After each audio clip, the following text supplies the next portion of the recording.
Fights? Fights? Lakas pa ako, sir. For me to fight with them. Fights! Susun, mabigay mo lang sana yung buhok doon kay Defense Secretary. Nung nagkakilala kami, ganun yung buhok niya. Totoo. Dala-dala niya yung ranger sa Davao. Si... Nagkakaaway na sa Malago. Ano yung buhok niya? Pero, ano, bulag na. Tapos wagay. Tigulang niya po. Wala nang buhok. Wala. Basta wala na yung buhok. Wala na tanan. Diretso na. And Staff Sergeant Peter M. Usol, Philippine Army.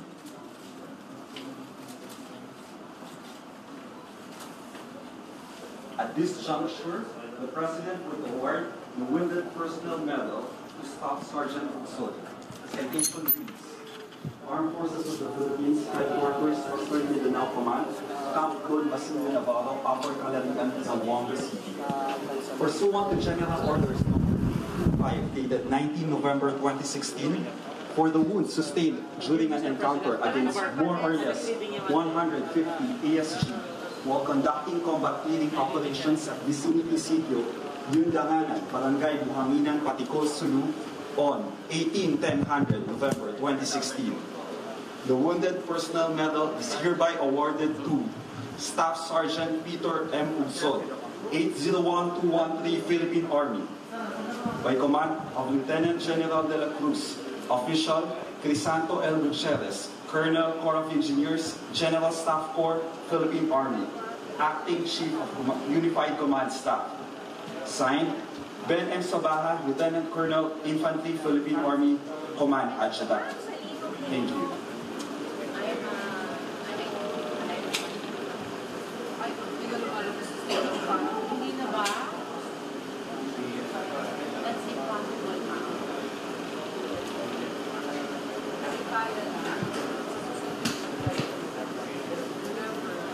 Line of sight,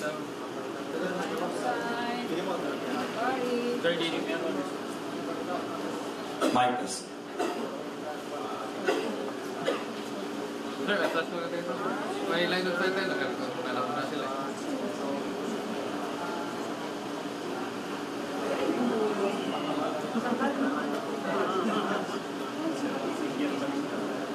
Wala, para sa ano lang, mga guest representative. Yan. Yan lang agad. Sen, pasok ka doon, Sen. Pasok ka, Sen. Tingnan na sa'yo.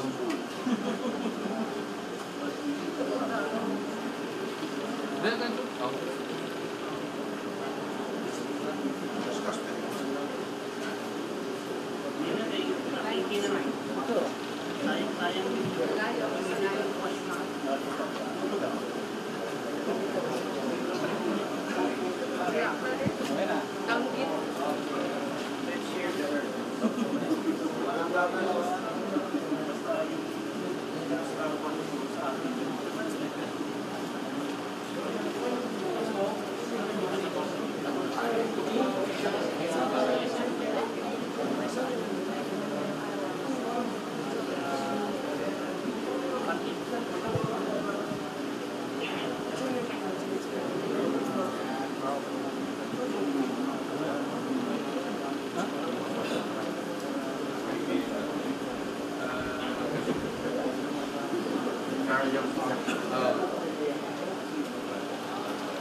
Hindi, para sa guest.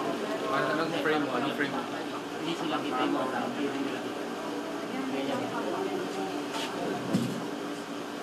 DJ. Ito huwag yung DJ. Ah, wala kang ano? Anong gusto mo gawin? Tanggalin na lang. Paglabas niya, nagli na lang para... Tatayo naman yun. Labas na may ano. Paano ba yun? Nasabi yung DJ dito. In frame to, in frame.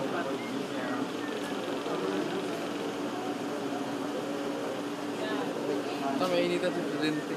Hindi umabol. Eh, pagka tumayo, hindi lang. Pero pag nakaupo sila, Dali lang. Di ba sila? Ha? Ayun. pag tumayo, pag hindi tumayo, walipat natin dito. Ay, hindi ba? Hindi na sila maan. Hindi, pag ano yung electric.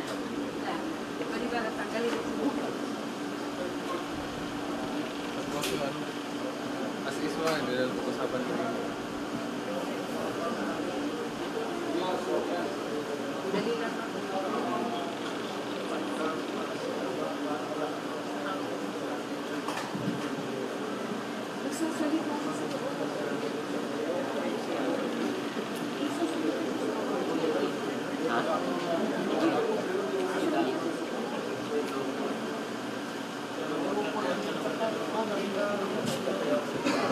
Hindi naabot. Kita ko nila, mahaba tayong wire. Tanong, Wire, mahaba pa. saan?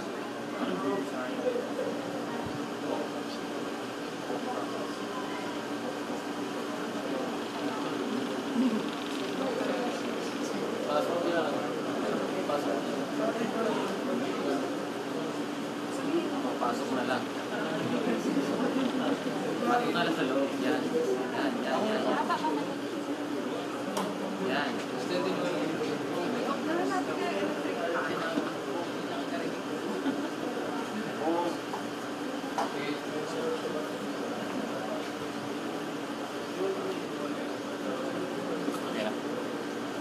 Pero reverse mo, kita-kita yung electric car. Hitachi ba? Sa reverse mo. Ito naka-live. Oh. Ito naka-live. Ayan, naka-live. I-tilt mo siya yung commerce nila. Ito, mo. So, balik ka lang. Click ka. Yung nakatayo dyan, single lang ng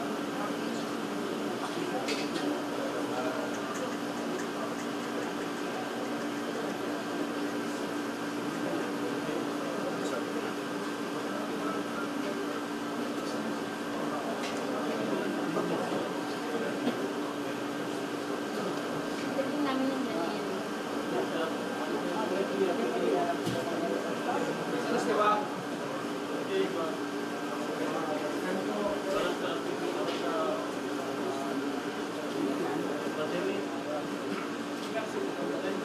Oh. Picture. Picture. Ayun ang bag na mga...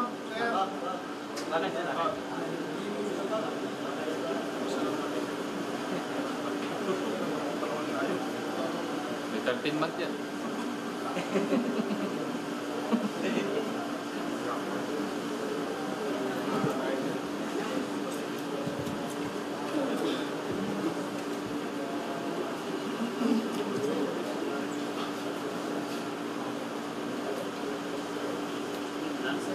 Maraming Korean ngayon.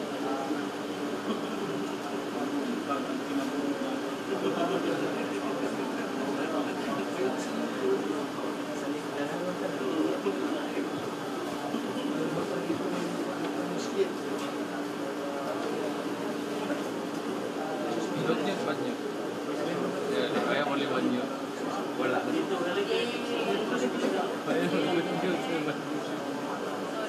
Walang live, wala. Tama to kasi ngayon. Pwede naman yung live, pero walang...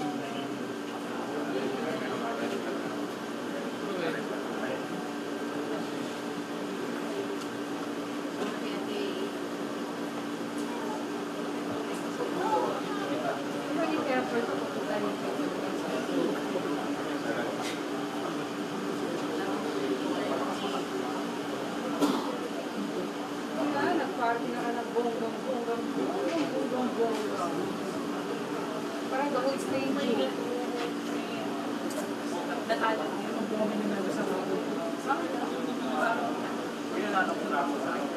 Ako?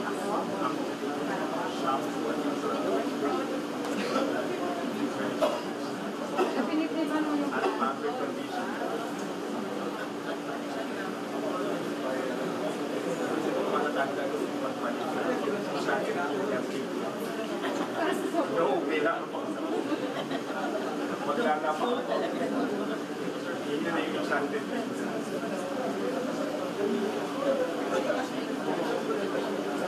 Just thank you. Just thanking everyone at the same time. Like before, tapos siya bumalik dito. Gusto naman kamagya. Karoon lang.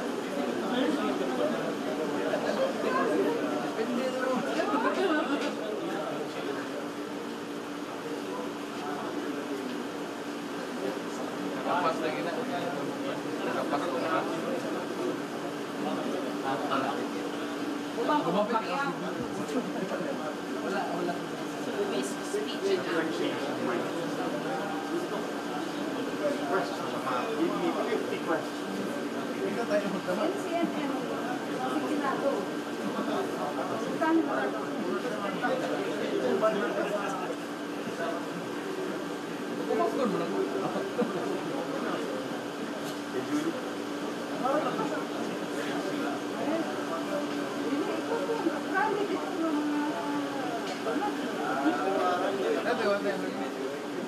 Akala niya ako.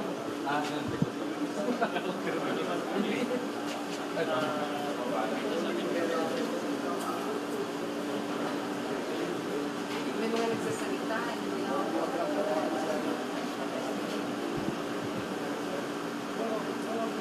Isa-isa sila. Ano na?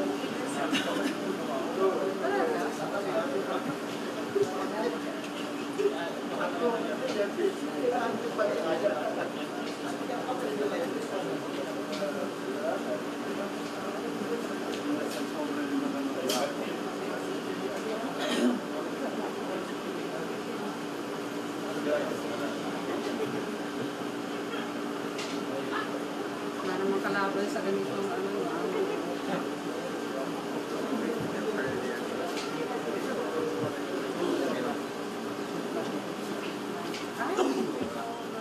The President will now give special financial assistance to the following representatives of personnel who were wounded in action. Civilian Active Auxiliary MR Akalul, to be received by his friend, Ms. Melgar C. Guzman.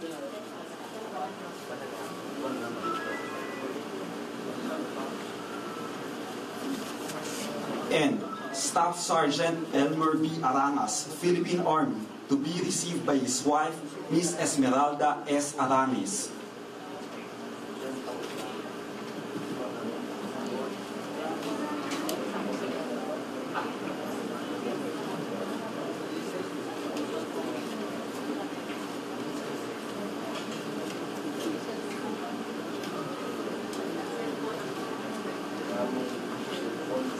Lihat ka sa bakit lang na. Ayaw na. Tanong na po. Meron din card.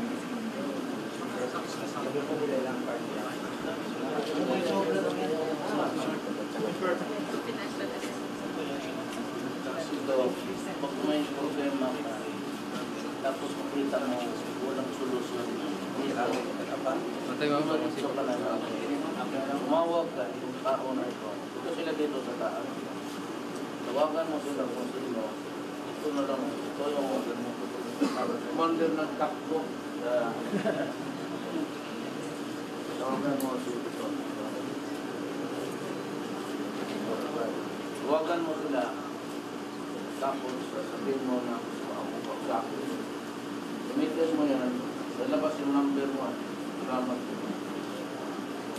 Tawagan nila.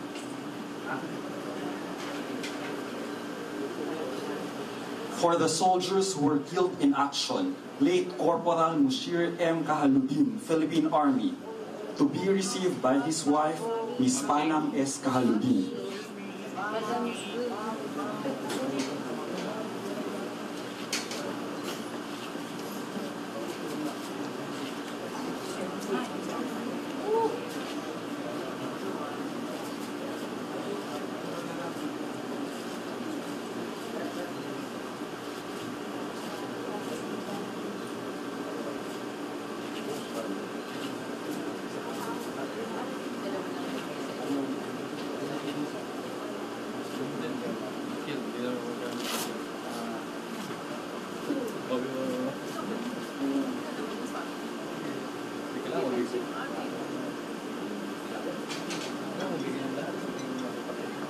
For the late Private First Class Kennedy A. Osing, Philippine Army, to be received by his father, Mr. Bonifacio P. Osing.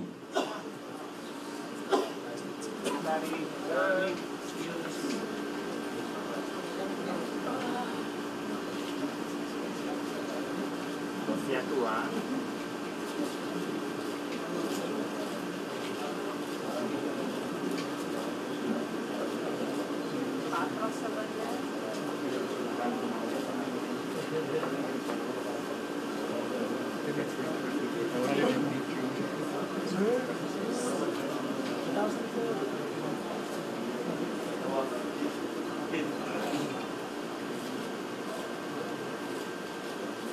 Sinigit ang instructions.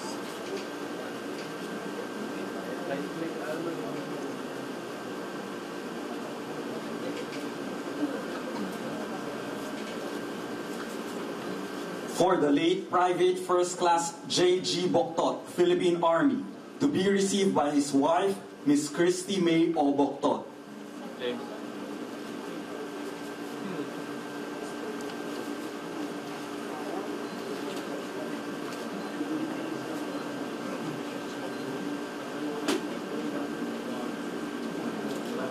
That.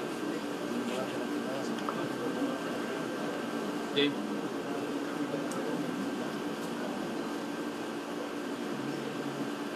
No, that.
Then, sa line of tayo, side tayo ng camera makita. Makikita nila nakapatong ng kamay. Right?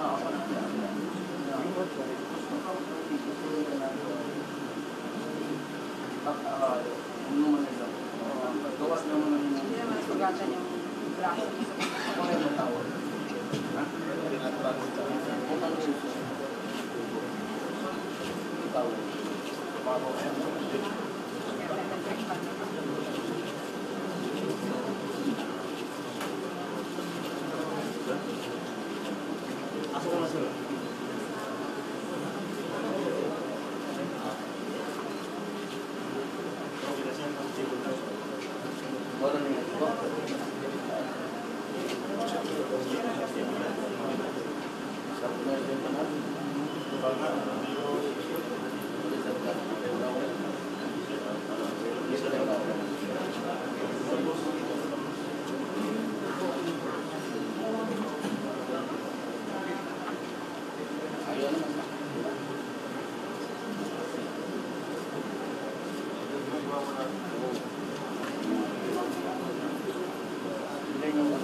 Hi, sir. Yes, good afternoon. Yes, sir. We'll just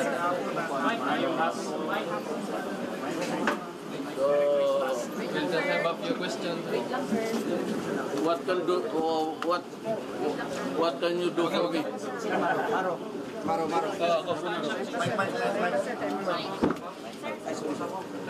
Sam first.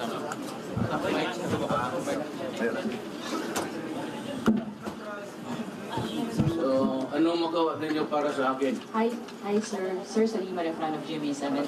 Sir, can you tell us about yung pagbisita niyo po dun sa ating mga wounded soldiers? I understand na kwento po sila sa inyo and also yung mga relatives din po nung ating po health. Yes, we should take care of our soldiers. They are giving up their lives for this republic. Eh kung matusok ka lang ng tamtak, ito bala. At saka, just to ease up their pain and their suffering. So, at least that they, kagaya ang trabaho ko is to visit them, tapos magbigay ng konting pera at yung mga bagong cellphone nila. Mas maganda pa sa inyo. Okay mo lang yan kasi ayun, kung mag-capgo kayo, okay lang. Kunin ko kayo. So, what else? Sir, follow-up other topics, sir. Sir, sa war on drugs natin, most of the drugs talaga galing po ng China. Yung mga nahuhuli po natin na foreign national, marami po, mga Chinese. Ano po bang commitment ng China sa inyo regarding yung ating war against drugs? You know, when I went to China, I was talking to the president. They have the same problem now, all serious. Mas marami. Nakakaroon na sila ng problema sa ship. And it's not a matter of exporting. Ang export naman nila kasi tinatapo nila sa dagat. Sometimes in the international waters, so as not to walang violation, international waters, hindi naman piracy yan na you can be charged anywhere, any crime for that matter. Tapos, pipick upin ng mga regions 1, 2, and 3. Yan sila. Walang masyadong. In Mindanao dito, malakas ang luto ng Cebu, Lanao area. Dito lang. And, dyan sa bandang Buldon, yung koridor na yan dyan. malakas ang yung mayor na namatay, tapos ang problema kasi sa the rebels now, I think that they are also fighting up front using shabu. So parang lulungin mo na yung kalaban mo. Problem is mga anak natin ang tinatamaan eh. Hindi naman tayo papatol kasi ng shabu at this age. It's always the young, and that is why I am outraged. Because with the 4 million shabu addict, that's not a joke. So anybody who really tries to trivialize it, just like the countries of the West, hindi mo pinag-usapan, sana magtanong na how are you doing, are you able to set up. Wala, ang tuloy sa mga kriminal ang ano, wala mo lang sinabi na may nagamot na ba dyan, baki 50 mil. Even to ask, how do you cope up with the contagion? Walang tanong. Ang tanong tuloy kung ano yung mga buhay na anak. Kaya ako umiinit ng ulo eh. Kaya ako talaga nag-iinsulto ng tao. Umiinit ah. 4 million is 4 million. It is not a joke. Sa panahon ko 900 na, sabi ni Batok kagabi sa Singapore. 900,000. Dito 900,000. Idagdag naman sa Bitama. Napayaan eh na kaligtaan mo. I am not blaming anybody. Nandiyan na yung problema eh. But bakit dumating ng ganong numero? You know, this is my country. Tapos pabalabag ang salita mo. Talagang mumurahin kita. Baski wala akong pili dyan. Kaya Amnesty International, idiot. Ang sinabi na Duterte is talking about killing criminals. It would inspire the police and military to commit abuse. What are you talking about? Idioto ka. Yung sinasabi nila na encuentro, it really happened in Davao. I was only 3 months mayor. May kinidnap doon sa Davao. Maski sinong 3 months lang ako. Yung uso na kidnap. Maski mismo sa downtown, dinadampot yung tao. Kaya 2 months after, sinaulit nila ang bata. But was a teenager, 16 years old, Chinese. Pagde doon, kumain pa sila sa bahay, nagpaluto pa ang mga unggoy. Nagpaluto, kumain doon, daladala yung pera. Kaya nung paglabas niya, nandoon ako sa hagdanan. Medyo malapit kasi sumakay pa sila, pero malapit sa hagdanan, sa tabilan ng... Well, paglabas ng carbine doon sa window, inubos na namin. So, totoo yan. Nandoon lahat media. Sa likod. Saka, crime yun kidnapping. Itong idioto na to, si Duterte that he killed so many criminals, talaga. Ba't mo pahirapan ka po at tao mo? Siyempre, mayor ako ng Davao. Papayag mo naman ako ng mayor ka, tapos ang mga tao, kidnapin lang, tapos pakainin mo ng droga. Ang putang ina. Tulungan na. Hindi ako susunod ng ganong style.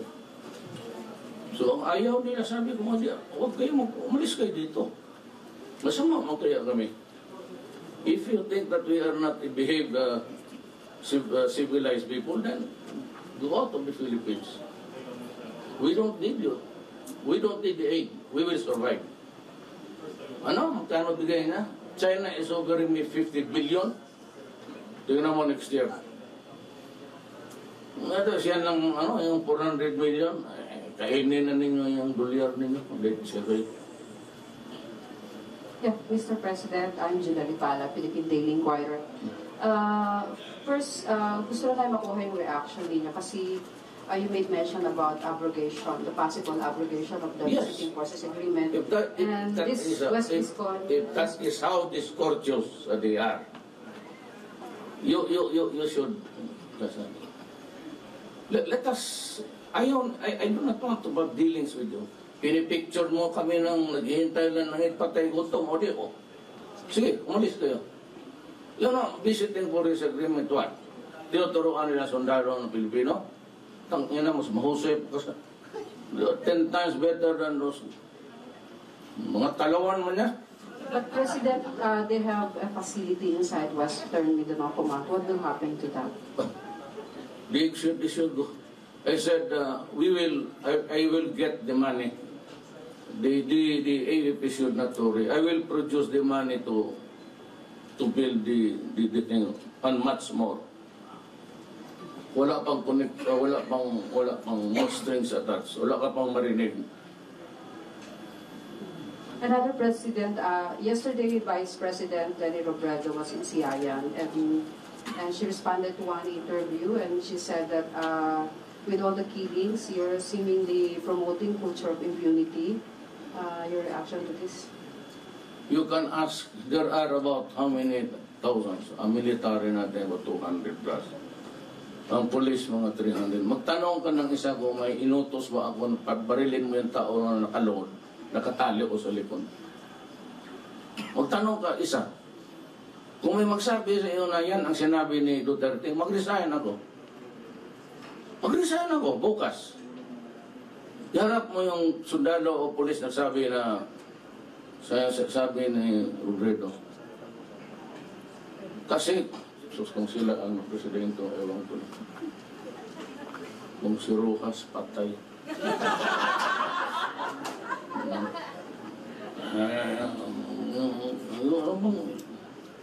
Alam mo yung mga yan, takot na kaso, takot mamatay.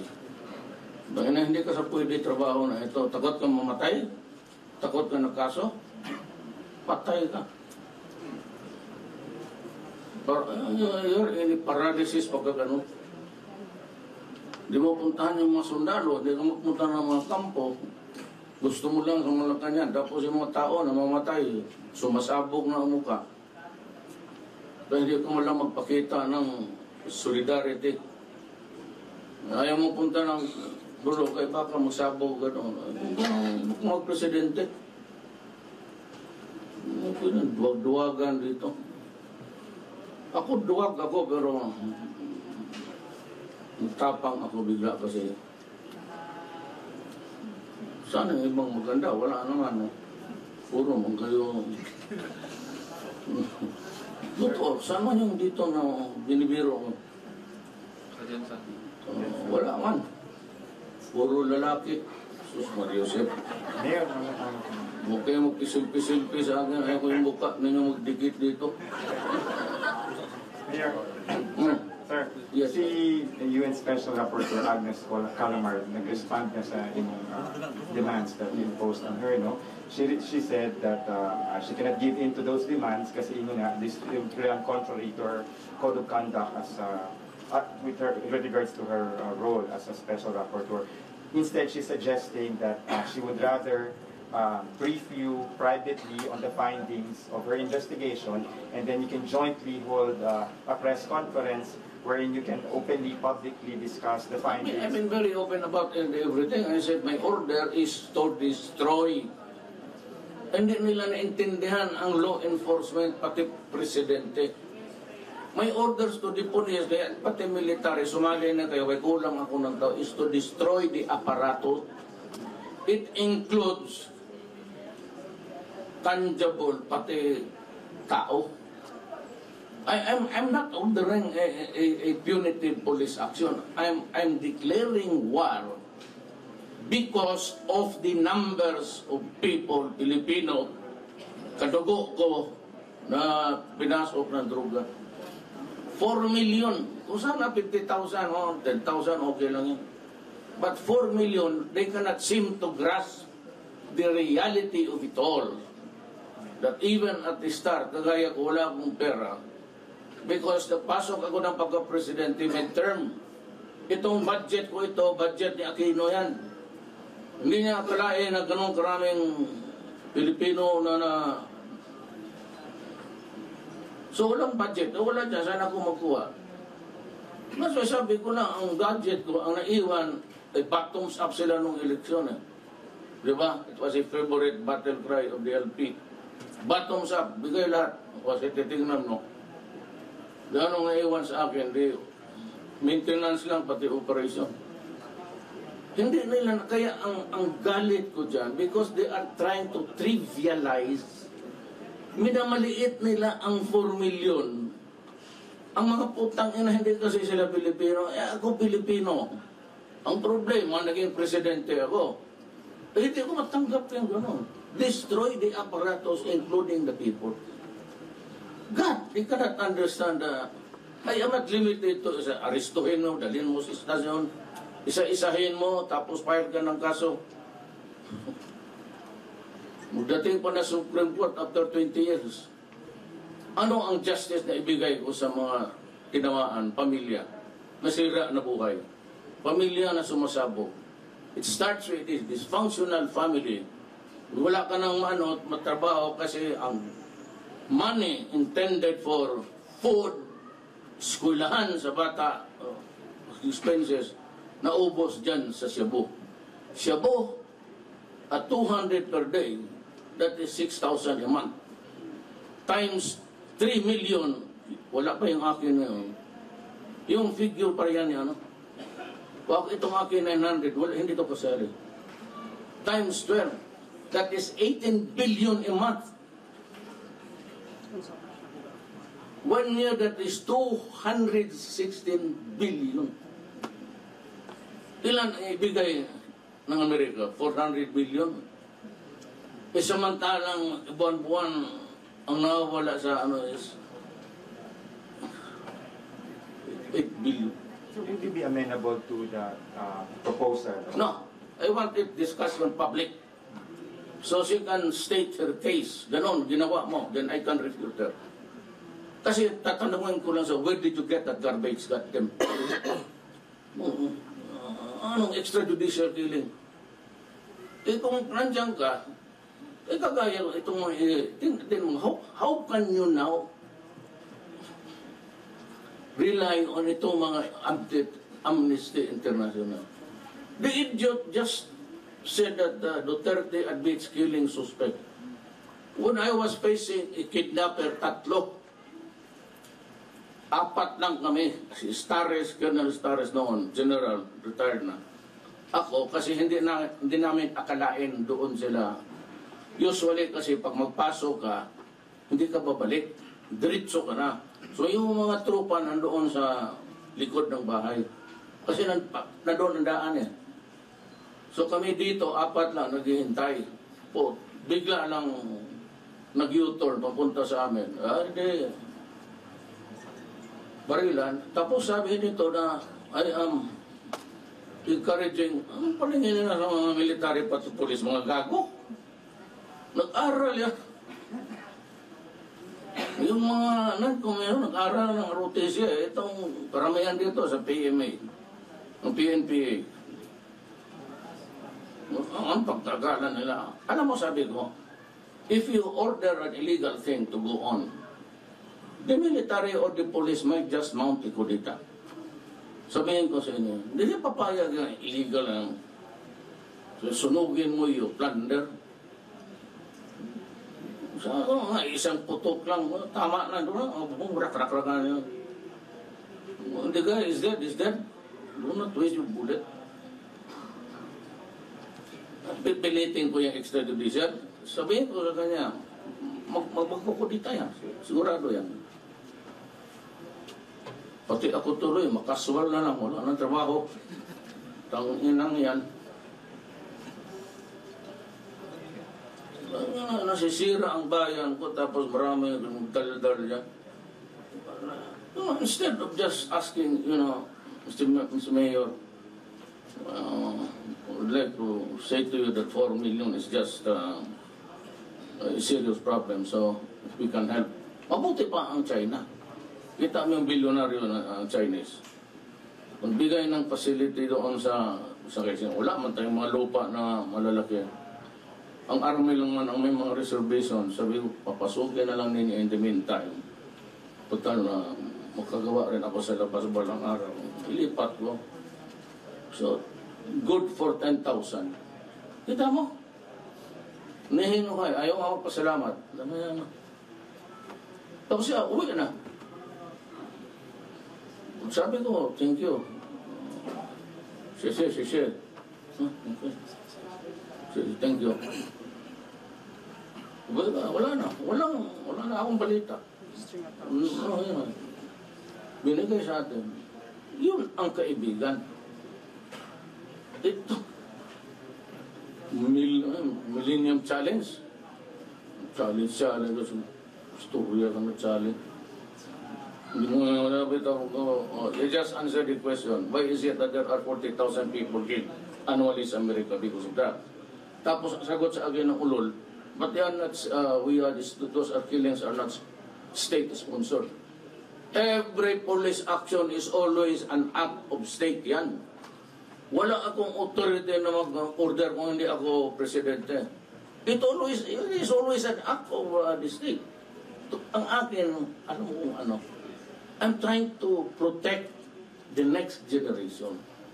Wala na tayong maasahan kung puro tulungog na mga Pilipino, mga bata. Self-preservation, that is one of the things that I have to do. That's why I have to destroy you. If I may say so. How do you destroy an apparatus? Kung yan yung sabi ko, destroy the apparatus. Kagaya na may planta.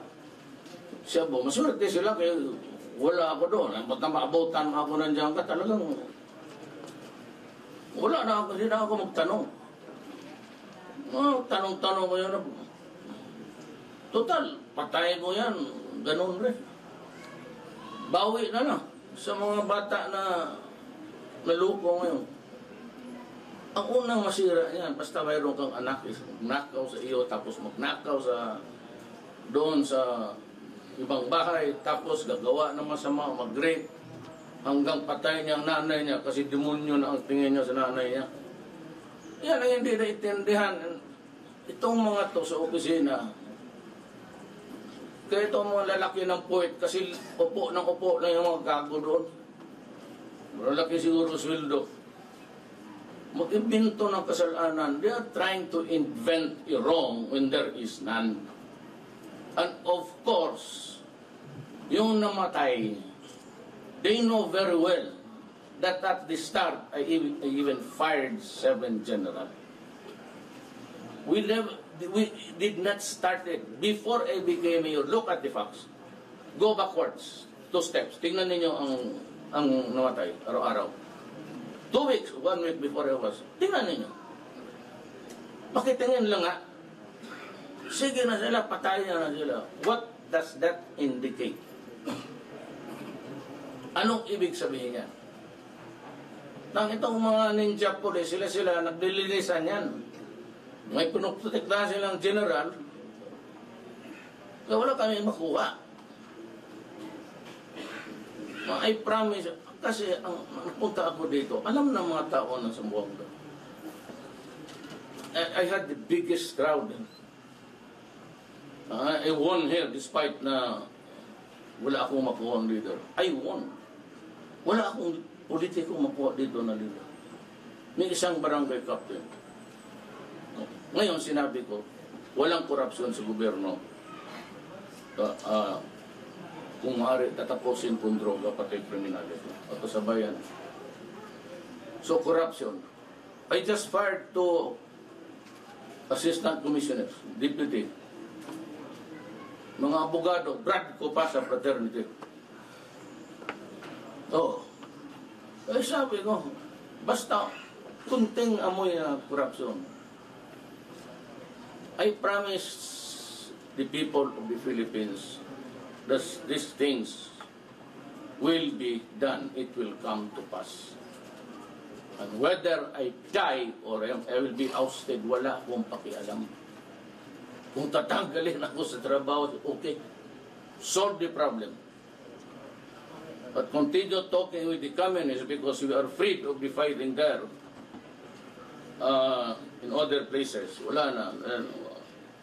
Itong MI, they're ready to talk. So next year we formalize everything.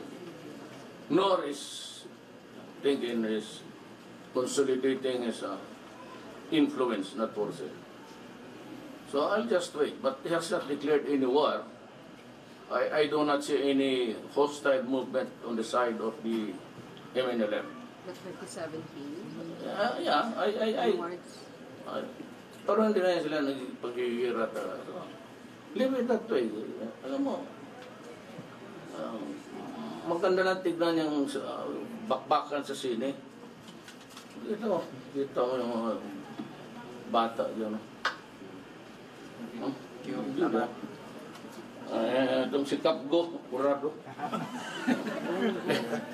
Magdaan ako magdaan kami kay Manny. Manny was with me. Nauna lang siya pag landing namin ng Singapore. The other night. Nag-connect na siya kasi birthday niya.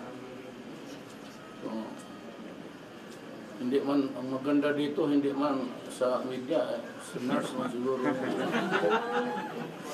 Pwede tayong mag-selfie, ma'am?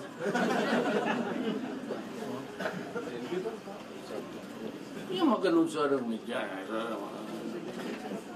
Puro lalaki. Maulaw sila sa imuha. Takot, siguro may boyfriend itong sundalo. Takot, patayin. Umong ganyan ka? Tausog. Uy.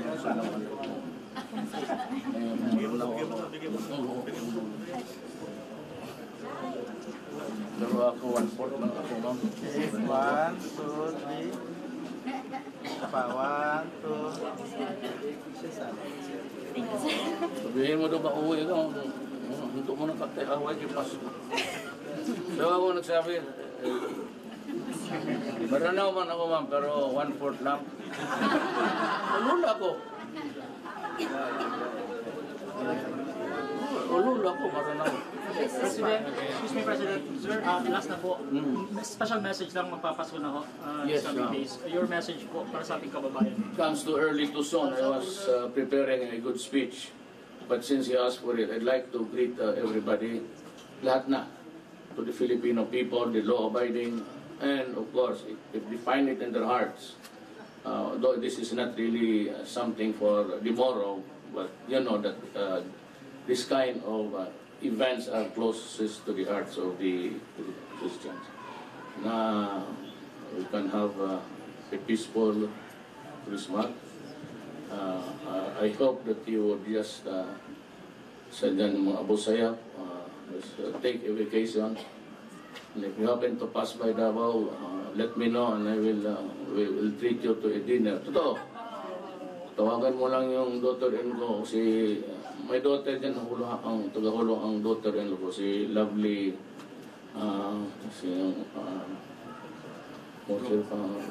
Sangkula.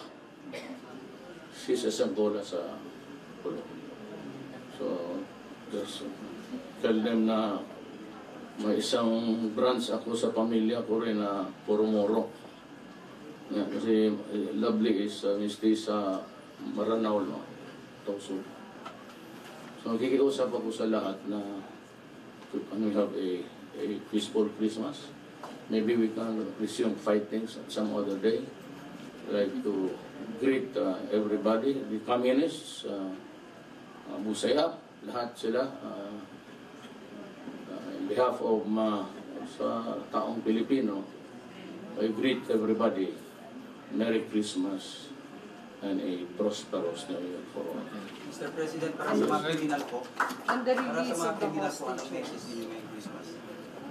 Yung mga shabu, bigyan ko kay isang platong shabu. Lahat yung hindi ko na ipasok, pakain ko para galit ako sa kriminal. Hindi ako galit sa revolutionary. They are driven by, prinsipyo yan eh. what we have in the Philippines is not really a rebellion. It's the rise of the Moro nationalism. Hindi ano, not simply because they want to be rebels. Kanila to eh. They were the first here. Nobody was a Christian here before. Well, we are all migrants. But my father came here when I was single. She married my mother, who is a Chinese. Thank you, sir. Thank you, President. Salamat, sir. Salamat.